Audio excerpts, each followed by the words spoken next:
Em nome do Pai, do Filho e do Espírito Santo. Amém. Inspirai o Senhor as nossas ações e ajudai-nos a realizá-las, para que em vós comece e para vós termine tudo aquilo que fizermos por Cristo, Senhor nosso. Amém. Santa Maria, Mãe de Deus, rogai por nós. Em nome do Pai, e do Filho e do Espírito Santo. Amém. Muito bem, retornamos o nosso curso e estamos agora na nossa segunda parte, a parte da soteriologia. Nós vimos na aula passada que a razão de ser, isso é dogma de fé, da encarnação é a redenção. É o fato de que Jesus veio para o mundo como Salvador, porque o homem pecou, ele precisava nos salvar. Para a gente entender, porém, as coisas, nós precisamos primeiro dar um conceito de redenção, não é? Pelo menos uma noção, para que você entenda, se nós estamos falando de soteriologia, o estudo da redenção, o que é essa coisa de redenção, não é? E aqui, antes de falar mesmo da redenção, eu acho que é melhor, em primeiro lugar, a gente entender que o mundo, aspas, normal, no qual se move a humanidade atualmente, é um mundo onde as pessoas não acreditam que precisam ser salvas. Tá?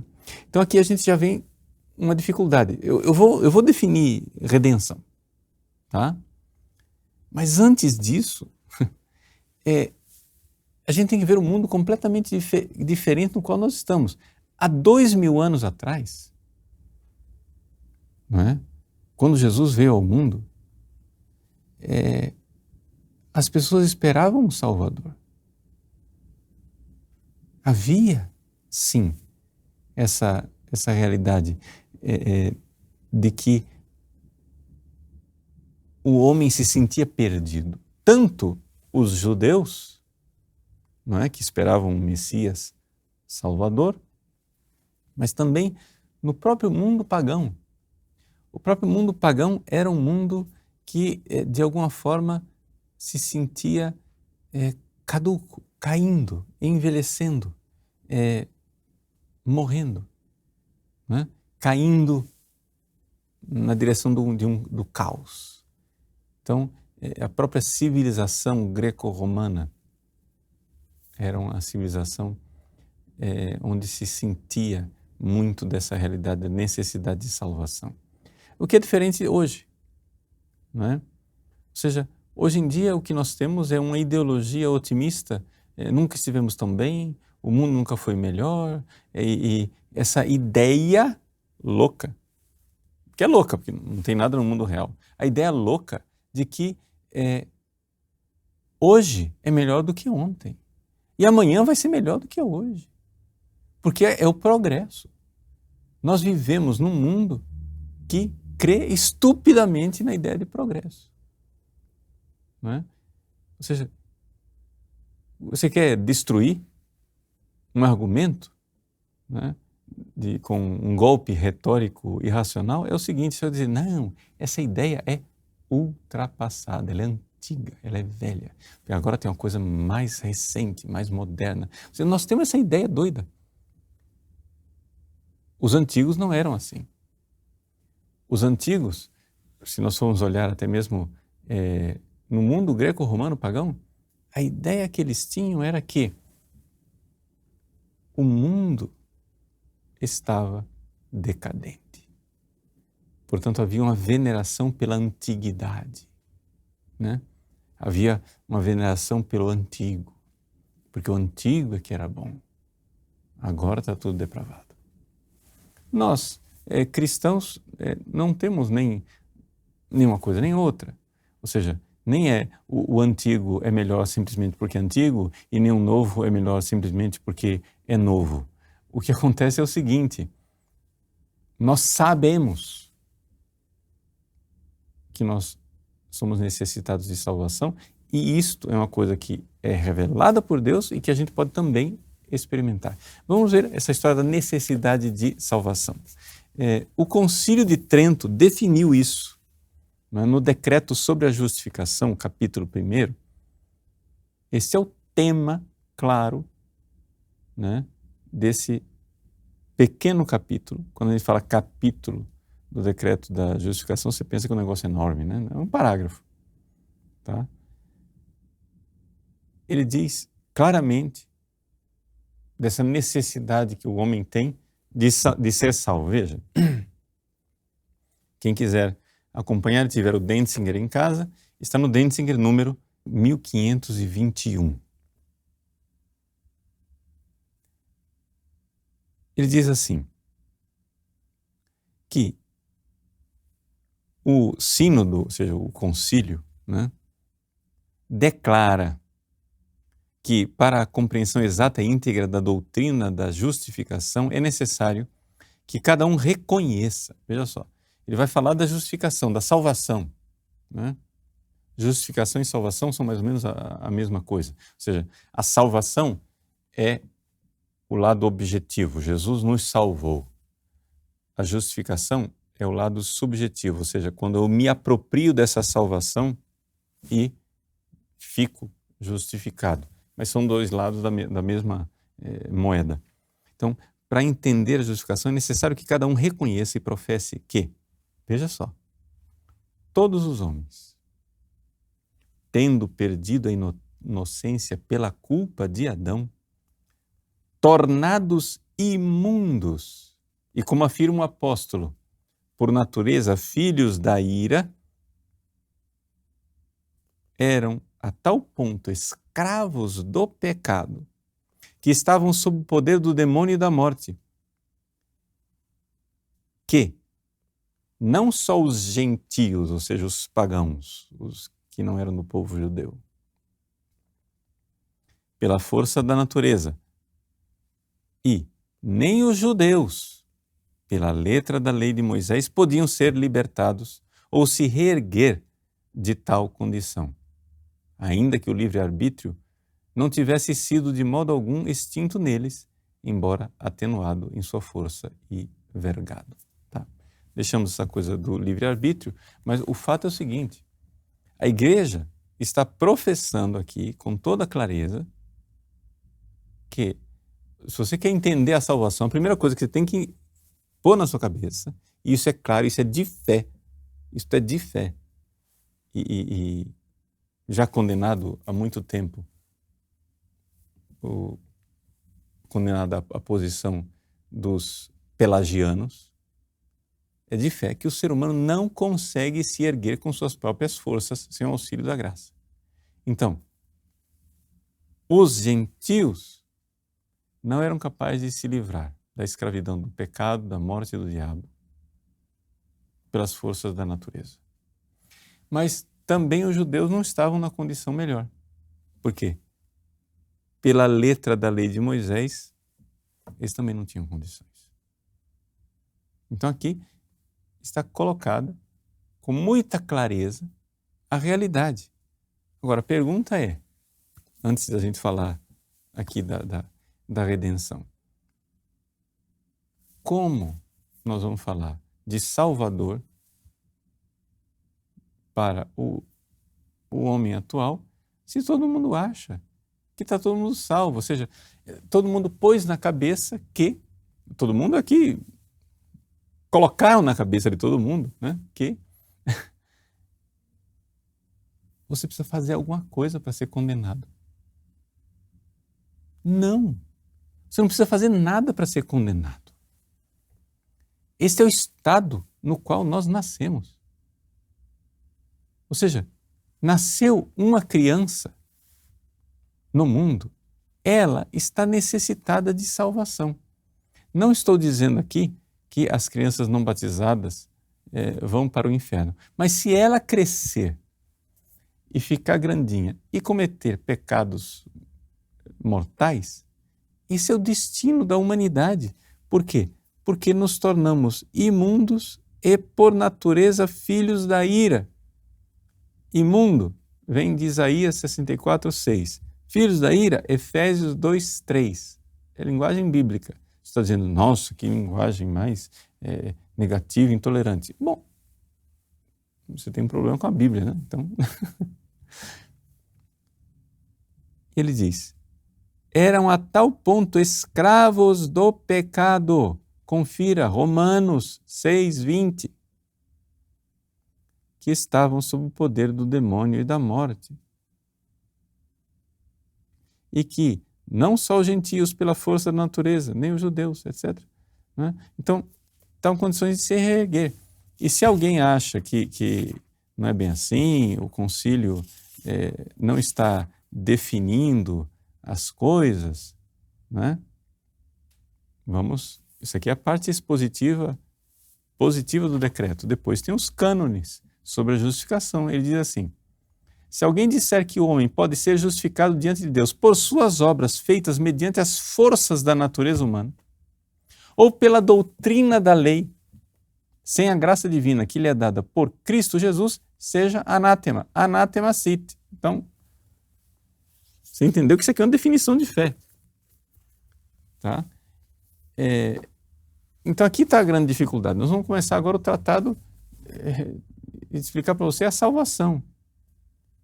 Mas a grande dificuldade das pessoas de entenderem qual foi a obra de Cristo, o que é que ele fez para nos salvar como Salvador, como Deus que salva, é o seguinte, ninguém acha que precisa ser salvo.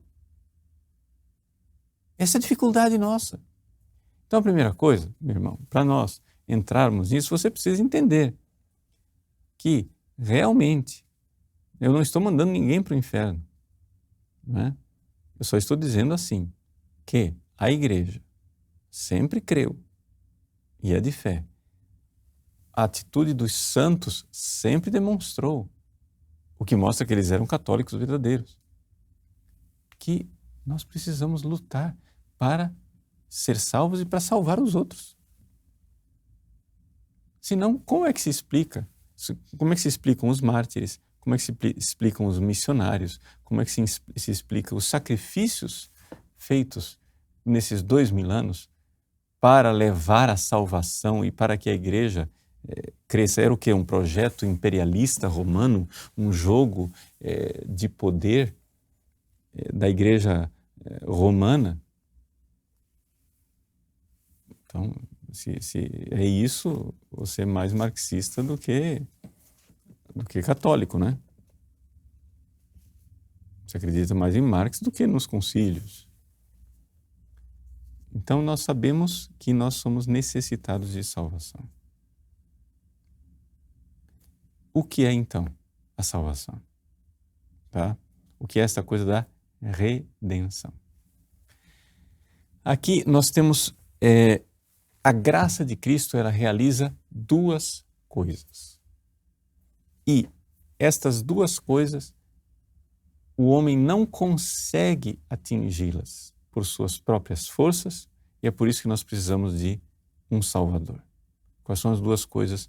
Número um lado que a gente pode dizer redenção no sentido negativo e redenção no sentido positivo. Jesus, na cruz, nos redime, né? No sentido estrito da palavra, porque nós estávamos como escravos,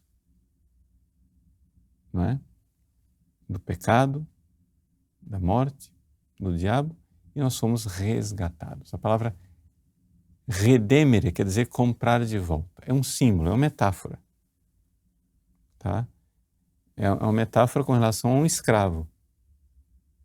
Então você tem um escravo que está lá e você vai e compra este escravo para agora você ser o senhor dele. Então Jesus, aspas, é uma metáfora. É como se ele tivesse comprado a humanidade escrava que agora é dele. Ok? Digo que é uma metáfora por quê? Porque depois, no século XVI, com os reformadores protestantes, né, essa metáfora vai ser levada ao extremo e até vai influenciar pregadores católicos, né, que começam a tratar a coisa não como uma metáfora, mas como algo real e concreto, como se Jesus tivesse que pagar um preço a Satanás. Não é? Isso não tem cabimento, isso não está na doutrina, essa coisa de cuidado com a metáfora. É uma tentativa de expressar o pagamento de uma dívida de justiça, mas a quem que era pagado? Não, é simplesmente o conceito de justiça e misericórdia que nós vamos entender direitinho a seu tempo. Aqui eu só estou deixando bem claro, tá, que na palavra redenção, redemptio, existe a compra de volta, e essa palavra de compra de volta, ela está baseada numa questão que é uma metáfora de um escravo. Essa é uma linguagem que está também nas Sagradas Escrituras, que usa o termo apolítrosis, que é exatamente a mesma coisa de redenção. Tá? Redemptio, o resgate de um escravo. Bom, essa é a parte negativa, ou seja, a salvação significou nós sairmos da escravidão do pecado, sairmos da condenação da morte eterna, do inferno. A redenção nos livrou do inferno. Agora, existe também uma outra coisa na redenção, porque a graça não somente nos tirou da escravidão do pecado e da morte, mas também nos elevou para sermos participantes da natureza divina, ou seja, co-herdeiros de Cristo, participantes da felicidade da Trindade no céu. E isso é algo extraordinário. Ou seja, com a redenção, nosso Senhor Jesus Cristo não veio nos dar somente o que Adão havia perdido. Ele veio nos dar muito mais. Muito mais. E essa realidade, né, o homem também é incapaz de produzir com suas forças, ou seja, a participação no sobrenatural, ou seja, o sobrenatural, a participação na natureza divina. Ou seja, nós temos uma coisa que é a natureza. O que é a natureza? A natureza são as coisas criadas. É o mineral, é o vegetal, é o animal, é o ser humano, são os anjos, tudo isso é natureza. O sobrenatural é o divino. Então nós somos chamados a participar da vida divina, essa elevação. E essa é a parte positiva, né, do termo redenção. Por quê? Porque através do que nosso Senhor Jesus Cristo realizou na cruz, Ele provocou uma reconciliação entre o homem e Deus, no sentido positivo da palavra, e nós éramos incapazes de produzir essa reconciliação e, sobretudo, de participarmos agora, né, da realidade sobrenatural. Então, sentido positivo e sentido negativo. Se nós, no Tratado da Graça, se fala de graça sanante e graça elevante, né? São dois aspectos da graça. A graça, ela sana a natureza decaída e condenada ao inferno e eleva para o sobrenatural, para a participação na vida divina. Então, essa é a realidade da redenção. Jesus realizou uma obra na cruz que nos livrou dessa realidade negativa e nos deu essa realidade positiva. Não demos uma definição estrita de redenção, mas demos uma noção, tá? É mais uma ideia geral. Por quê? Porque para nós entendermos de forma bem concreta e específica o que é realmente a redenção, nós vamos ter que aprofundar mais alguns temas, porque são todas ideias importantes, são verdades importantes, realidades importantes, mas que nós não estamos acostumados a pensar. Então vamos construindo aos poucos, né? O importante nesta aula é você entender que dentro dessa noção de redenção negativa e positiva, essas duas realidades não podiam ser produzidas pelo ser humano. Nem nós podíamos nos livrar do pecado, nem nós podíamos produzir a nossa elevação ao sobrenatural. Por isso, necessitados de um Salvador. Que nós somos profundamente necessitados dessa salvação é dogma de fé da Igreja, que condenou os pelagianos. Está aqui atestado no Concílio de Trento, o primeiro capítulo do Decreto de Justificação, e também condena os erros modernos atuais de um naturalismo que acha que o homem é capaz, com suas próprias forças, de produzir paraísos e de se salvar e de se dar a felicidade com suas próprias mãos. Então, grande confiança em Jesus Salvador. Grande confiança, sabendo que se nos jogamos nos braços dele, temos salvação e que longe dele nós estamos perdidos. Deus abençoe você. Em nome do Pai, e do Filho e do Espírito Santo. Amém.